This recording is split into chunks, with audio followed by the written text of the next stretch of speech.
గుంటలన్నర, కాలువ కానుకొని 11 గుంటలన్నర.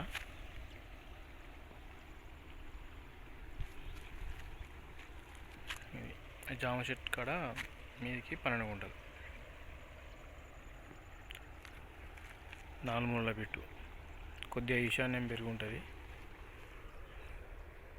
కాలువ road bit. ఈ కరీంనగర్ హైదరాబాద్ రోడ్కు 1.5 కిలోమీటర్ల దూరం ఉంటుంది. డాంబర్ రోడ్కు 200 మీటర్లు ఉంటుంది.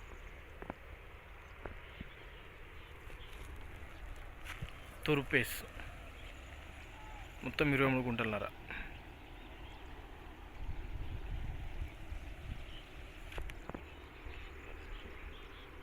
అక్కడ కనిపించే ఆడ చించెట్ కాడ రోడ్ డాంబర్ రోడ్ బిట్టు. డాంబర్ రోడ్